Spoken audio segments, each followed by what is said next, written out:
Hi all, welcome back to my channel. അപ്പോൾ ഒരു പുതിയ വീഡിയോയുടെ എല്ലാവർക്കും സ്വാഗതം. അപ്പോൾ നമ്മളൊരു കമ്പനിയുടെ പി റേഷ്യോ എങ്ങനെ കാൽക്കുലേറ്റ് ചെയ്യാം, അല്ലെങ്കിൽ എന്താണ് അതിൻ്റെ ആസ്പെക്ട്സ് എന്ന് നമ്മൾ മനസ്സിലാക്കി.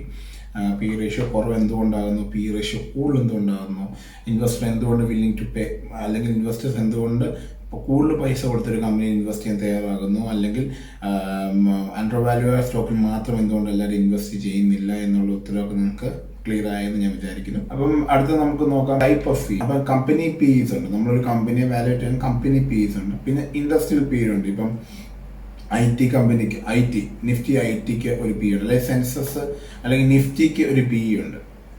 അപ്പം നമുക്ക് ബേസിക് ഒരു എക്സാമ്പിൾ നോക്കാം. ഒരു എക്സാമ്പിൾ നോക്കാം, നമ്മൾ TCSന്റെ ഒരു പി നോക്കാൻ വേണ്ടിയാണ് പോകുന്നത്. അപ്പം TCSന്റെ പി നോക്കാൻ നമുക്ക് നേരെ screener.com കയറിയാൽ കയറിയാൽ നമുക്ക് ഇങ്ങനെ ഇൻ്റർഫേസ് കിട്ടും. ഇതിനകത്ത് നമുക്ക് TCS അടിച്ചു കൊടുത്താൽ നമുക്ക് TCSന്റെ ഇപ്പോഴത്തെ കറണ്ട് പി റേഷ്യോ അറിയാൻ പറ്റും. അപ്പം നിങ്ങൾ കാണുന്ന പോലെ ഏകദേശം 34.2 TCSന്റെ പി റേഷ്യോ എന്ന് വെച്ചാൽ 35 ടൈംസ് നമ്മളതിൻ്റെ വാല്യൂ, ഇപ്പോഴുള്ള കറണ്ട് വാല്യൂവിൻ്റെ 35 ടൈംസ് കൊടുത്ത് അത് ഷെയർ എടുക്കാൻ ആൾക്കാർ വില്ലിംഗ് ആണ്. അതുകൊണ്ടാണ് പി ഹൈ ആകുന്നത്. അപ്പോൾ നമുക്ക് TCSന്റെ 35 നോക്കണം, ഇതിൻ്റെ പിയർ നോക്കണം. അപ്പോൾ നമുക്ക് ഇതിൻ്റെ സ്ക്രോൾ ചെയ്താൽ നിങ്ങൾക്ക് കാണാൻ പറ്റും ഇതിൻ്റെ പിയർ കിടക്കുന്നത്. ഇപ്പം ഇൻഫോസിസ് നോക്കണം 29.58. അപ്പം ഇൻഫോസിസ് കമ്പാരിറ്റീവ് ലോ ആണ് TCSന്റെ കാട്ടിലും. അതായത് നമുക്ക് അണ്ടർ വാല്യൂഡ് ആണ് TCSലെ കാട്ടിലും ഇൻഫോസിസ് അണ്ടർ വാല്യൂ ആണ്. സോ നമുക്ക് അതിന് വേണ്ടി ചീപ്പ് എന്ന് പറയാം. അപ്പം നമുക്കത് ഇൻവെസ്റ്റ് ചെയ്യുന്ന as an investor, value investor വെച്ച് നോക്കുമ്പോൾ ഇതൊരു ക്രൈറ്റീരിയ ആണ്. ഒരുപാട് ക്രൈറ്റീരിയ ഉണ്ട്, ഒരു ക്രൈറ്റീരിയ ആണ്. അപ്പം നമുക്ക് എന്തുകൊണ്ടാണ് ഇൻഫോസിസിൽ പി കുറഞ്ഞു നിൽക്കുന്നതെന്ന് ചോദിച്ചാൽ, investors are willing to pay more for TCS എന്നാണ് അതിൻ്റെ ഉത്തരം. അതായത് TCSൽ ഇൻവെസ്റ്റ് ചെയ്യാൻ കൂടുതൽ ആൾക്കാർക്ക് താല്പര്യമുണ്ട്. ബിക്കോസ് അവർ കൂടുതൽ ഏർണിങ്സ് അതിനകത്ത് കിട്ടുമെന്ന് അറിയാം. അതുകൊണ്ടാണ് അവർ അതിനകത്ത് ഇൻവെസ്റ്റ് ചെയ്യുന്നത്. അപ്പം TCSന്റെ പി 34 ആണ്. അപ്പം നമുക്ക് ₹1 ഏൺ ചെയ്യണമെങ്കിൽ നമുക്ക് ഏകദേശം 34 റുപ്പീസ് നമുക്ക് അതിനകത്ത് ഇൻവെസ്റ്റ് ചെയ്യണം. അല്ലെങ്കിൽ 34 റുപ്പീസ് നമ്മൾ ഇൻവെസ്റ്റ് ചെയ്താൽ നമുക്ക് ₹1 ഏൺ ചെയ്യാൻ പറ്റത്തുള്ളൂ. അപ്പം കമ്പാരിറ്റീവ്ലി അത് കൂടുതലാണോ കുറവാണെന്ന് അറിയാൻ വേണ്ടി നമുക്ക് ബാക്കിയുള്ള കമ്പനീസിൻ്റെ അത്ര നോക്കാം. പി റേഷ്യോ ഓഫ് TCS 34 ആണ്. പി റേഷ്യോ ഓഫ് ഇൻഫോസിസ് 29.30 ആണ്. വിപ്രോ പി റേഷ്യോ 25.76 ആണ്. പിന്നെ HCL 22.06 ആണ്. ടെക് മഹീന്ദ്ര നോക്കുവാണെങ്കിൽ 21.05 ആണ്. അപ്പം നമ്മൾ ഇതിനകത്തോട് നോക്കുവാണെങ്കിൽ നമ്മുടെ ഐഡിയൽ കേസ് എന്ന് വെച്ചാൽ എന്താണ്, പി റേഷ്യോ ലെസ് ആവുകയാണെങ്കിൽ അതാണ് ഏറ്റവും നല്ലത്. അപ്പോൾ നമ്മൾ ഇവിടെ കമ്പാരിറ്റീവ് ചെയ്യുമ്പോൾ നമുക്ക് പി ഏറ്റവും നോക്കാം 21.05. ടെക് മഹീന്ദ്രയിലാണ് നമുക്ക് പി ഏറ്റവും കുറവുള്ളത്. അപ്പം നമുക്ക് ₹1 ഏൺ ചെയ്യാൻ ഏകദേശം 21.05 റുപ്പീസ് ഇൻവെസ്റ്റ് ചെയ്യണം. അപ്പം നമുക്ക് ഐഡിയൽ കേസ് നോക്കുമ്പം ടെക് മഹീന്ദ്രയാണ് നല്ലത്. പക്ഷേ ഞാൻ മുമ്പേ പറഞ്ഞ പോലെ ഒരു കമ്പനിക്ക് കൂടുതൽ കൂടുതൽ സെയിൽസ് ഉണ്ട്, അല്ലെങ്കിൽ ഒരു കമ്പനി കൂടുതൽ ഫ്യൂച്ചർ ആസ്പെക്ട്സിൽ അവർക്ക് കൂടുതൽ ഒരു എന്താ പറയുന്നത് R&D അവർക്കുണ്ട്, അല്ലെങ്കിൽ അങ്ങനെ ഉണ്ടെങ്കിൽ എപ്പോഴും investors willing to pay more money. അപ്പോൾ അതാണ് നിങ്ങൾക്ക് TCSൽ ഇൻഫോസിസും ഒക്കെ PE കൂടി നിൽക്കാനുള്ള കാര്യം. അപ്പോൾ നമ്മളൊരു കമ്പനിയുടെ പി റേഷ്യോ എങ്ങനെ കാൽക്കുലേറ്റ് ചെയ്യാം, അല്ലെങ്കിൽ എന്താണ് അതിൻ്റെ ആസ്പെക്ട്സ് എന്ന് നമ്മൾ മനസ്സിലാക്കി.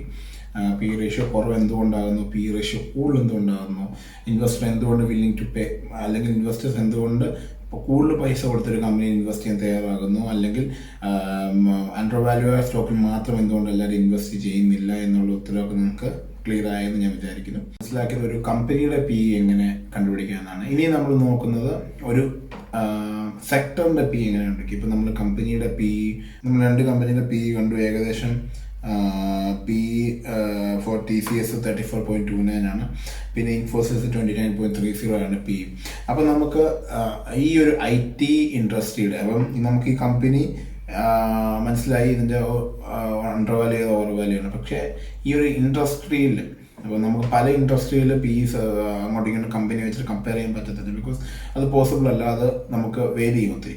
അപ്പോൾ നമ്മൾ അത് കൂടുതലായിട്ട് മനസ്സിലാക്കാൻ, ഇത് കുറവാണോ കൂടുതലാണെന്ന് മനസ്സിലാക്കാൻ നമുക്ക് ആ ഒരു ഇൻഡസ്ട്രിയുടെ പി നോക്കണം.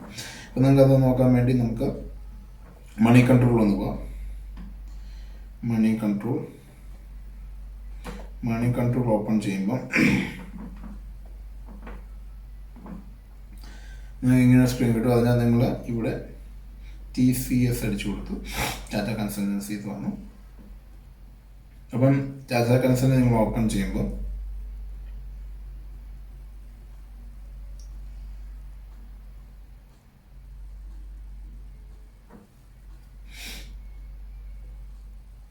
നിങ്ങൾക്കത് കാണാൻ പറ്റും. സെക്ടർ പി നിങ്ങൾക്ക് കാണാൻ പറ്റും. ഇതാണ് നമ്മുടെ സെക്ടർ പി. അപ്പം ഇത് സെക്ടർ പി എത്ര 31.62. അപ്പം നമുക്ക് മുമ്പേ ടാറ്റ കൺസൾട്ടൻസിയുടെ പി എത്ര എന്ന് വെച്ചാൽ ഇതാണ് ടാറ്റ കൺസൾട്ടൻ്റെ പി 35.22 എന്ന് വെച്ചാൽ ഇത് ഓവർ വാല്യൂഡ് ആണ്. പക്ഷേ investors are willing to pay more money because അതിൻ്റെ R&Dയും അതിൻ്റെ കാര്യങ്ങളും അല്ലെങ്കിൽ അതിൻ്റെ ഫ്യൂച്ചർ ഗ്രോത്ത് നോക്കിയിട്ട് ഇൻവെസ്റ്റേഴ്സ് കൂടുതൽ പേ ചെയ്യാൻ റെഡിയാണ്. അപ്പം നിങ്ങൾക്ക് ഈ ഒരു സെക്ടർ വൈസ് പി നോക്കുന്നത് എങ്ങനെയാണെന്ന് മനസ്സിലായി ഞാൻ വിചാരിക്കുന്നു. പിന്നെ നിങ്ങൾ ഈ പി നോക്കുമ്പോൾ നിങ്ങൾ ശ്രദ്ധിച്ചാൽ കാണാൻ പറ്റും, നമുക്ക് പിയുടെ അവിടെ TTM എന്ന് എഴുതിയിട്ടുണ്ട്. TTM പി എന്നാണ് എഴുതിയിരിക്കുന്നത്. എന്ന് വെച്ചാൽ നമുക്ക് ട്രയലിംഗ് 12 months പി എന്നാണ് പറയുന്നത്. കഴിഞ്ഞ 12 മന്തിലെ അതിൻ്റെ ഡീറ്റെയിൽ എടുത്തിട്ടാണ് ഈ ട്രയലിംഗ് പി, അതായത് നമ്മുടെ ഹിസ്റ്റോറിക് ഡീറ്റെയിൽ എടുത്തിട്ടാണ് TTM പ്രിപ്പയർ ചെയ്യുന്നത്. അപ്പോൾ നമുക്കിതിന് 2 ടൈപ്പ് ഉണ്ട്. ഒന്ന് ട്രയലിംഗ് പി ഉണ്ട്, ഫ്യൂച്ചർ പി ഉണ്ട്. അപ്പോൾ ഫ്യൂച്ചർ പി എസ്റ്റിമേറ്റഡ് ഫിഗേഴ്സ് ആണ്. അപ്പോൾ നമുക്ക് കൂടുതൽ ഡിപ്പെൻഡബിൾ ആകാൻ പറ്റുന്നത് ട്രയലിംഗ് പി ആണ്. പക്ഷേ നമുക്ക് ഫ്യൂച്ചർ പി നമുക്ക് നോക്കാം, ബിക്കോസ് ഞാൻ ഇപ്പോൾ പറഞ്ഞ പോലെ ഫ്യൂച്ചർ പെർസ്പെക്റ്റീവ്സ് അറിയണമെങ്കിൽ ഫ്യൂച്ചർ കമ്പനിയുടെ ഗ്രോത്ത് പൊട്ടൻഷ്യൽ വെച്ചിട്ടാണ് ഫ്യൂച്ചർ പി വെക്കുന്നത്. അപ്പം അത് ഓവർ വാല്യൂഡ് ആണെങ്കിൽ പോലും നമുക്ക് അത് ഇൻവെസ്റ്റ് ചെയ്ത് കുറച്ച് വർഷങ്ങൾക്ക് ശേഷം അത് അണ്ടർ വാല്യൂഡ് അല്ലെങ്കിൽ ആ മീഡിയം റേഞ്ച് നമുക്ക് കൊണ്ടുവരാൻ പറ്റും. അപ്പം ഈ പിയുടെ കോൺസെപ്റ്റ് ഇങ്ങനെയാണ്. നമ്മൾ പല ഫാക്ടേഴ്സ് നോക്കണം പി കോൺസെപ്റ്റ് നോക്കുമ്പം. വെറുതെ ഒരു ഇത്ര വാല്യൂ നമ്മുടെ ഇൻഡസ്ട്രിയൽ പിയിൽ ഡൗൺ ആണെങ്കിൽ അണ്ടർ വാല്യൂ, ഇൻഡസ്ട്രിയൽ പിയിൽ ഹൈ ആണെങ്കിൽ ഓവർ വാല്യൂഡാന്ന് വിചാരിച്ചിരിക്കരുത്. ഈ കോൺസെപ്റ്റൊക്കെ നിങ്ങൾ മനസ്സിലാക്കുക. അപ്പോൾ നമ്മുടെ അടുത്തൊരു സെഷനാണ്, അടുത്ത ഒരു ഇതാണ്. നമ്മളിപ്പം ഒരു കമ്പനിയുടെ പി എങ്ങനെ നോക്കണമെന്ന് പഠിച്ചു, ഒരു സെക്ടറിൻ്റെ പി എങ്ങനെ നോക്കണമെന്ന് പഠിച്ചു. ഇനി നമുക്ക് സെൻസസും അല്ലെങ്കിൽ നിഫ്റ്റി, ഓക്കെ, ഇൻഡെക്സിൻ്റെ പീസ് ഉണ്ട്. ഇൻഡെക്സിൻ്റെ പീസ് എന്താണെന്ന് നമുക്ക് നോക്കാം. അപ്പോൾ നമുക്ക് അതിന് വേണ്ടി നമുക്ക് NSEയുടെ സൈറ്റിൽ കയറാം. NSEയുടെ സൈറ്റിൽ കയറിയിട്ട് നിങ്ങൾ പ്രൊഡക്ട്സിനകത്ത് ഇക്വിറ്റിക്കകത്ത് നമുക്ക് ഇൻഡിക്കേറ്റേഴ്സ് ഉണ്ട്. അതിനകത്ത് ഹിസ്റ്ററി ഡേറ്റ എടുത്ത് നിങ്ങൾക്ക് ഈ ഒരു ടാബ് കിട്ടും. അപ്പോൾ ഇതിനകത്ത് നമ്മൾ നോക്കേണ്ടത് നമ്മൾ പി സെലക്ട് ചെയ്ത് ഡേറ്റും സെലക്ട് ചെയ്യുക. ഞാൻ ഇന്നത്തെ ഡേറ്റ് കൂടെ സെലക്ട് ചെയ്തു, എന്നിട്ട് ഇത് റൺ ചെയ്യിച്ചു. അപ്പം നമുക്ക് നിഫ്റ്റിയുടെ പി കിട്ടും. ഇപ്പം നിഫ്റ്റി പി ഏകദേശം 12 March 2021 നിഫ്റ്റി പി ഏകദേശം 29.83 ആണ്. അപ്പം നിഫ്റ്റി പി അണ്ടർ വാല്യൂ വന്നോ ഓവർ വാല്യൂ വന്നോ നമ്മൾ നോക്കണമെങ്കിൽ നമുക്ക് മണി കൺട്രോളും അല്ലെങ്കിൽ ഇങ്ങനത്തെ ഏജൻസീസ്, ഇങ്ങനെ ഇതിനൊക്കെ റിസർച്ച് ചെയ്യുന്ന ഏജൻസീസ് ഉണ്ട്. അപ്പം ഇവരുടെ പ്രീവിയസ് ഇയേഴ്സ് ഡേറ്റാസ് അല്ലെങ്കിൽ ഇവരുടെ എന്താ പറയുന്നത് ഡേറ്റാസ് നോക്കുമ്പോൾ, അല്ലെങ്കിൽ ഇവരുടെ നമുക്ക് പ്രീവിയസ് ഹിസ്റ്ററീസ് നോക്കും, ഹിസ്റ്ററി ഡേറ്റ നോക്കുമ്പോൾ ഇതിനകത്ത് നമുക്ക് മനസ്സിലാക്കേണ്ട കാര്യം എന്ന് വെച്ചാൽ നിഫ്റ്റി പി 21 ആണെങ്കിൽ അത് ഓവർ വാല്യൂ സെക്ഷനാണ്. നിഫ്റ്റി പി ബിലോ 16 ആണെങ്കിൽ അത് അണ്ടർ വാല്യൂ സെക്ഷനാണ്. അപ്പം നമ്മളിപ്പം ഓവർ വാല്യൂ സെക്ഷനിലാണ് നിൽക്കുന്നത് 29.83. So we can expect one crash because historic data ഇത്ര വർഷത്തെ ഡേറ്റ അറൗണ്ട് 50 അല്ലെങ്കിൽ 70 ഇയേഴ്സ് ഡേറ്റ നിങ്ങൾ നോക്കുവാണെങ്കിൽ നിഫ്റ്റി എപ്പോഴും 21 എബോവ് ആണെങ്കിൽ ഒരു ക്രാഷ് ഉണ്ടാവും. അപ്പോൾ 2009 ആയിക്കോട്ടെ, 2013 ആയിക്കോട്ടെ, അങ്ങനെ ഓരോ പ്രാവശ്യം നിഫ്റ്റി എബോവ് 21 പോകുമ്പോൾ ഓവർ വാല്യൂ സെക്ഷനിൽ ഓവർ വാല്യൂ ആയിട്ട് പോകുമ്പോൾ എപ്പോഴും ക്രാഷ് ഉണ്ടായി. ഇത് ഈ ഒരു ഇൻ ബിറ്റ്വീനിലോട്ട് വരാൻ, അതായത് 16 to 21 വരാനുള്ള സാധ്യത കൂടുതലാണ്. എന്ന് വെച്ചിട്ട് ആകണമെന്നില്ല, ബട്ട് ഹിസ്റ്ററി ഡേറ്റ നോക്കുമ്പോൾ നമുക്കത് ക്ലിയർ ആണ്, ദർ ഇസ് എ ക്രാഷ്. അപ്പം അതാണ് ഈ നിഫ്റ്റി പി നോക്കിയിട്ട് ആൾക്കാർ ക്രാഷ് ഉണ്ടാവുമോ ഇല്ലയോ എന്നൊക്കെ അവർ പറയുന്നത്. അപ്പം ഹിസ്റ്റോറിക് ഡേറ്റ വെച്ച് നോക്കുവാണെങ്കിൽ നമുക്കൊരു ക്രാഷ് എക്സ്പെക്ട് ചെയ്യാം, മേ ബി മേ നോട്ട്. അതൊക്കെ ഓരോരോ ക്രൈറ്റീരിയ ബേസ് ചെയ്തിട്ടാണ്. അപ്പം എപ്പോഴും നമ്മൾ ഇൻവെസ്റ്റ് ഒക്കെ ചെയ്യുമ്പം നിഫ്റ്റിയുടെ പി ഒക്കെ നോക്കി ഇൻവെസ്റ്റ് ചെയ്യുന്നവരുണ്ട്. ബിക്കോസ് ഒരുമിച്ചൊരു പൈസ കൂടുതലായിട്ട് വെച്ചിട്ട് നിഫ്റ്റി പി കുറഞ്ഞു വരുമ്പോൾ നമ്മളിത് ഇൻവെസ്റ്റ് ചെയ്യുന്നവരൊക്കെ ഉണ്ട്. പിന്നെ നിഫ്റ്റി പി നോക്കാതെ ഇൻവെസ്റ്റ് ചെയ്യുന്നവരുണ്ട്, ആവറേജ് ചെയ്യുന്നവർ. അപ്പോൾ ആവറേജിങ്ങിനായിട്ടൊരു വീഡിയോ ഞാൻ അടുത്തത് ചെയ്യാം. അപ്പോൾ നിങ്ങൾക്ക് ഇത് ആവറേജ് ചെയ്ത് എങ്ങനെ നിങ്ങൾക്ക് പ്രൈസ് കൺട്രോൾ ചെയ്ത് നിർത്താമെന്ന് നിങ്ങൾക്ക് മനസ്സിലാവും. അത് ക്രാഷ് വന്നാൽ പോലും നമുക്കൊരു വലിയ പ്രശ്നമില്ലാതെ കൺട്രോൾ ചെയ്ത് നിർത്താൻ പറ്റും. അപ്പോൾ നമ്മൾ ഈ വീഡിയോ നമ്മൾ മനസ്സിലാക്കി എന്താണ് പി റേഷ്യോ, എങ്ങനെയാണ് പി റേഷ്യോ ഇൻ്റർപ്രറ്റ് ചെയ്യുന്നത്, ഏതൊക്കെ ടൈപ്പ് പി ഉണ്ട്, പിന്നെ എന്താണ് ഇൻഡെക്സ് പി, എന്താണ് ഇൻഡസ്ട്രിയൽ പി, ഇതൊക്കെ നമ്മൾ മനസ്സിലാക്കി. അപ്പം ഇനി ഇതിനകത്ത് എൻ്റെ ഒരു ബേസിക് വ്യൂ എന്ന് വെച്ചാൽ നമുക്ക് ഒരിക്കലും ഒരു ഐഡിയൽ സ്റ്റോക്ക് കണ്ടുപിടിക്കാൻ പറ്റത്തില്ല പി റേഷ്യോ മാത്രം വെച്ചുകൊണ്ട്. അല്ലെങ്കിൽ പി റേഷ്യോ ലോ ആണെന്ന് പറഞ്ഞാൽ അണ്ടർ വാല്യൂ ആയിട്ടൊരു ഒരു ഷെയർ നിങ്ങൾ ഇൻവെസ്റ്റ് ചെയ്താൽ നിങ്ങൾ ഒരിക്കലും അത് മുകളിലോട്ട് കയറി പോകണമെന്ന് ഒരു ചാൻസും ഇല്ല. ബിക്കോസ് അതെന്തുകൊണ്ട് അണ്ടർ വാല്യൂ ആയത്, ഇപ്പോൾ റൂറൽ ഏരിയയിൽ ഒരു കമ്പനി ബി, നമ്മൾ എക്സാമ്പിൾ കണ്ട ഒരു ബി ഒരു കമ്പനിയാണെങ്കിൽ റൂറൽ ഏരിയയിൽ ഒരു കമ്പനിയാണ്, അവർക്ക് സെയിൽസ് കുറവാണ്, അതുകൊണ്ടാണ് അവർക്ക് അവരുടെ ഇയർലി ഇൻകം കുറവാണ്. അത് വെച്ച് നമ്മൾ കാൽക്കുലേറ്റ് ചെയ്യുമ്പോൾ പി കുറവായിരിക്കും. പക്ഷേ സിറ്റി ഏരിയ വർക്ക് ചെയ്യുന്ന ഒരു കമ്പനിയിൽ അവർക്ക് കൂടുതൽ സെയിൽസ് ഉണ്ട്, കൂടുതൽ പ്രോഫിറ്റ് ഉണ്ട്, അപ്പം അവർക്ക് പി റേഷ്യോ ഹൈ ആയിരിക്കും. അപ്പം നമുക്ക് ഒരിക്കലും പി റേഷ്യോ മാത്രം റിലേറ്റ് ചെയ്ത ഒരു കമ്പനിയിൽ ഇൻവെസ്റ്റ് ചെയ്യണോ വേണ്ടോ എന്ന് തീരുമാനിക്കാൻ പറ്റില്ല. പക്ഷെ നമുക്ക് പി റേഷ്യോ മനസ്സിലാക്കി തരുന്ന ഒരു കാര്യം എന്ന് വെച്ചാൽ companies over value or companies under value, അത് നമുക്ക് മനസ്സിലാക്കി തരും. അപ്പം ഇതിന് എല്ലാ ക്രൈറ്റീരിയ മീറ്റ് ചെയ്ത് നിങ്ങൾ ഇൻവെസ്റ്റ് ചെയ്താൽ പോലും നിങ്ങളുടെ സ്റ്റോക്ക് മുന്നോട്ട് പോകണമെന്നില്ല. അപ്പം അതിനൊക്കെ ഒത്തിരി വേറെ റീസൺസ് ഉണ്ട്. അപ്പം പി റേഷ്യോ മാത്രം വെച്ചുകൊണ്ട് നമുക്കൊരു കമ്പനി ഇൻവെസ്റ്റ് ചെയ്യണോ വേണ്ട തീരുമാനിക്കാൻ പറ്റത്തില്ല. നമുക്കിത് മനസ്സിലാവുന്ന കാര്യം എന്ന് വെച്ചാൽ ഇത് അണ്ടർ വാല്യൂ ആണെന്ന് ഓവർ വാല്യൂ ആണെന്ന് മാത്രം നമുക്ക് മനസ്സിലാവും.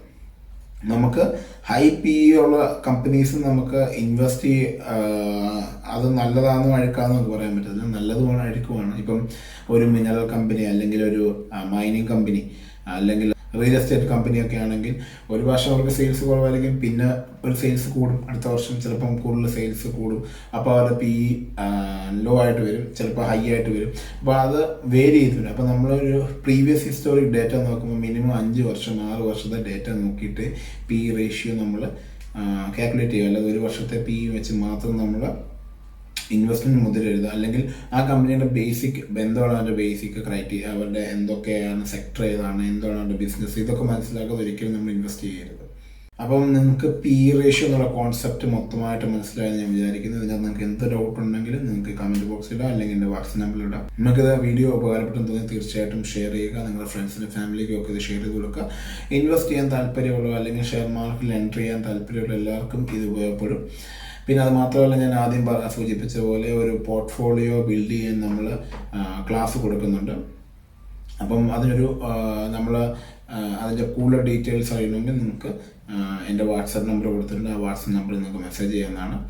അപ്പം പി റേഷ്യോ മാത്രമല്ല അല്ലെങ്കിൽ പി റേഷ്യോ മാത്രം വെച്ച് നമുക്കൊരു കമ്പനിയെ ഇവാലുവേറ്റ് ചെയ്യാൻ പറ്റത്തില്ല എന്ന് നിങ്ങൾക്കിപ്പം മനസ്സിലായെന്ന് ഞാൻ വിചാരിക്കുന്നു. പക്ഷേ അതൊരു ക്രൈറ്റീരിയ, നമുക്കൊരു കമ്പനി ഇവാലുവേറ്റ് ചെയ്യാം, എന്താ പറയുക, ഇൻവെസ്റ്റ് ചെയ്യാൻ വേണ്ടി തീരുമാനിക്കാൻ പറ്റത്തില്ല. പക്ഷേ നമുക്കതിനെ ഇവാലുവേറ്റ് ചെയ്യാം, ഏത് സ്റ്റേജിലാണ് ആ കമ്പനി, അല്ലെങ്കിൽ എന്താണ് അതിൻ്റെ ഇപ്പോഴത്തെ current stage respect to market, നമുക്കത് മനസ്സിലാക്കാൻ പറ്റും.